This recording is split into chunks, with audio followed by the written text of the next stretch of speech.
दिल ही तो है ना संगो खिश्त, दर्द से भर ना आए क्यों। रोएंगे हम 1000 बार, कोई हमें सताए क्यों। हमारा दिल कोई ईंट पत्थर नहीं है कि उसे चोट लगे तो दर्द भी ना महसूस हो। जब कोई हमें सताता है तो हमारा भी दिल भर आता है। इसीलिए हमारा रोना एक आम बात है। अगर आप चाहते हैं कि हम रोना बंद कर दें तो आप हमें सताना बंद कर दीजिए।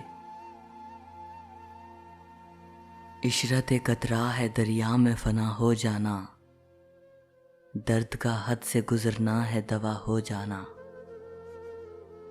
जब तक बूंद समुद्र से अलग रहती है तो दुखी रहती है। उसके लिए इससे बड़ी खुशी की बात और क्या होगी कि वो समुद्र में मिलकर समुद्र हो जाए और अपनी हस्ती ख़त्म कर डाले। ठीक ऐसा ही मामला दर्द के साथ होता है।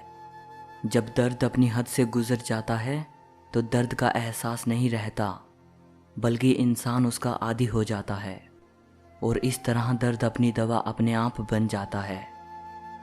इस लाइन का एक मतलब ये भी हो सकता है कि हद से ज़्यादा दर्द इंसान को मार डालता है और इस तरह सारी चिंता ही मिट जाती है। मेहरबान होके बुला लो मुझे चाहो जिस वक्त, मैं गया वक्त नहीं हूँ कि फिर आ भी ना सकूं। अगर तुम मेहरबान होकर मुझे बुलाओगे तो जिस वक्त चाहोगे उस वक्त चला आऊँगा। मैं उस गए वक्त की तरह नहीं हूँ जो चला जाए तो लौट के नहीं आता। समय के बारे में लोगों की ये आम राय होती है कि जो समय एक बार बीत गया वो वापस नहीं आता। मोहब्बत में नहीं है फ़र्क जीने और मरने का, उसी को देखकर जीते हैं जिस काफिर पे दम निकले। मोहब्बत में जीने और मरने में कोई फ़र्क नहीं होता। जिस महबूब पर हम मरते हैं उसी को देखकर जीते हैं। गालिब ने यहाँ मौत और ज़िंदगी को एक ही जगह पर रख दिया है। बस की दुश्वार है हर काम का आसान होना, आदमी को भी मयस्सर नहीं इंसान होना। गालिब कहते हैं कि कोई भी काम जो देखने में आसान लगता है वो वास्तव में उतना आसान नहीं होता। जिस तरह हर आदमी देखने में तो इंसान ही लगता है, लेकिन सच्ची इंसानियत किसी किसी में होती है। मरते हैं आरज़ू में मरने की, मौत आती है पर नहीं आती। हम इस कामना में मरे जा रहे हैं कि काश मौत आ जाए। क्योंकि हम मरने की इच्छा में मरे जा रहे हैं तो इस तरह मौत आती तो है पर वास्तव में वो नहीं आती। वफा कैसी कहाँ का इश्क, जब सर फोड़ना ठहरा तो फिर ऐ संग दिल तेरा ही संगे आस्था क्यों हो। इश्क मोहब्बत वफा सब करके देख लिया, लेकिन आप पर इनका कोई असर नहीं हुआ। इन सब का ये नतीजा निकला कि जैसे मैं बेकार में ही अपना सर फोड़ रहा हूँ। अब मैंने ये सोच लिया है कि जब सर फोड़ना ही मेरे मुकद्दर में लिखा है तो आपके दरवाजे के पत्थर पर ही क्यों, कहीं और जाकर सर फोड़ लूँगा।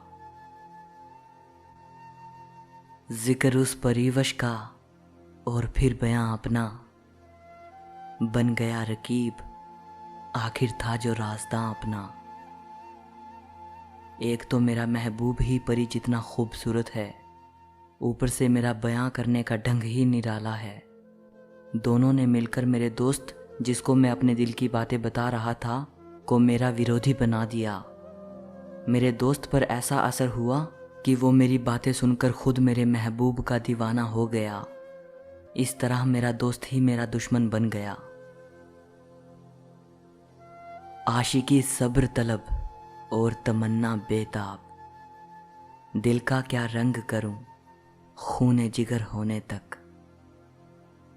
कहते हैं कि आशिकी सब्र की मांग करती है, क्योंकि आशिकी में कोई भी बात जल्दबाजी में और आसानी से नहीं बनती। और मेरी ख्वाहिशों का ये हाल है कि वो जल्दी से पूरा हो जाना चाहती हैं। उनसे ज़रा सब्र नहीं होता। अब मुझे कोई बताए कि इससे पहले मेरा जिगर खून बनकर बह जाए, तब तक मैं अपने दिल को कैसे रोकूं, उसका क्या इलाज करूं। हज़ारों ख्वाहिशें ऐसी कि हर ख्वाहिश पे दम निकले। बहुत निकले मेरे अरमां, लेकिन फिर भी कम निकले। गालिब का यह शेर बेहद खूबसूरत है और ज़िंदगी की सच्चाई बयान करता है। गालिब कहते हैं कि इंसान के दिल में हज़ारों ख्वाहिशें होती हैं और एक एक ख्वाहिश को पूरा करने में जान निकल जाती है। कहते हैं कि हमारे अरमान पूरे तो हो जाते हैं, लेकिन फिर भी हमें लगता है कि कुछ कमी रह गई है। गालिब यही कहना चाहते हैं कि इंसान मर जाता है, लेकिन उसकी इच्छाएं कभी नहीं मरती। जो हमें मिल जाता है उससे हम संतुष्ट नहीं होते, और जो नहीं मिला उसकी वजह से दुखी रहते हैं।